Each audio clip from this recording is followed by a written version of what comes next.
program is great. We'll begin with our youth panel discussion. And the title of this program is Responding to the Moment. And I can't wait.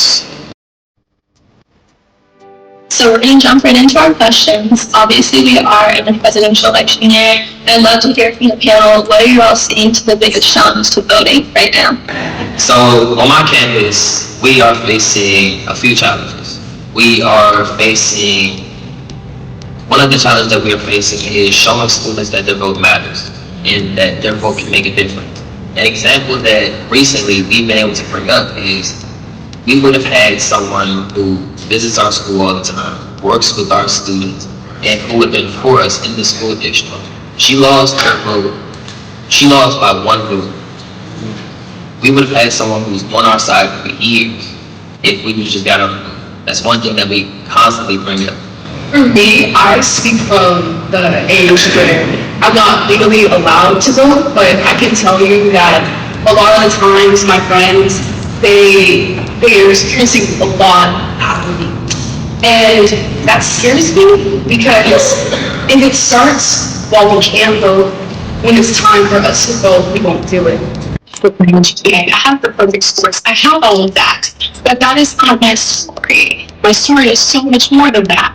I've had to step into that role, advocating for myself, even to friends and families, and arguing that, no, my admission to Harvard was not solely based on the fact that I'm Black. It's the fact that I'm a Black, intelligent woman.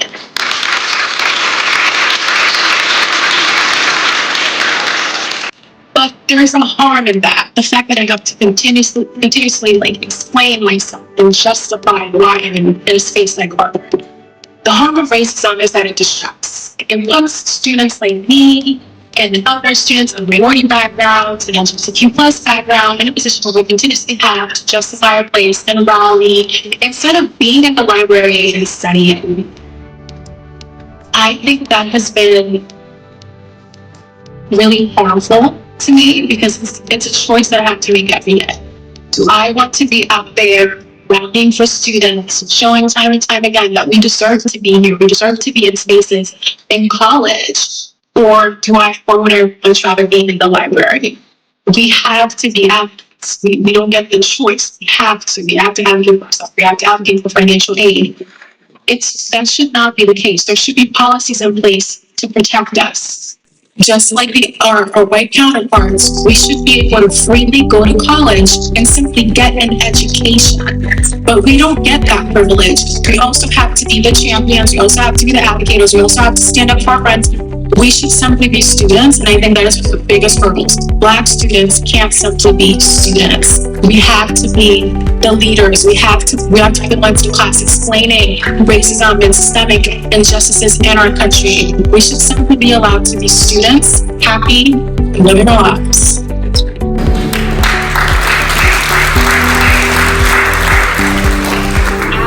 And so I think when people think about affirmative action, they think about DEI and education, they solely refer to it as policy. They just see policy. And I think we need to humanize that because these are experiences that young people, young Black and brown people, young Black and brown students are going through. This is not just policy to them. This is their livelihoods. This is when they wake up, can they see other Black students on campus? This is making sure that their education is paid for. When we grew up in Title I schools, we already don't have a lot of funding, which already puts us at the bottom of the totem pole to go to college and things like that. And so I think it's just really important, back to what everybody's saying about policies and things, the people that you're voting for, those other races are also important. Your school board races are also important to pay attention to.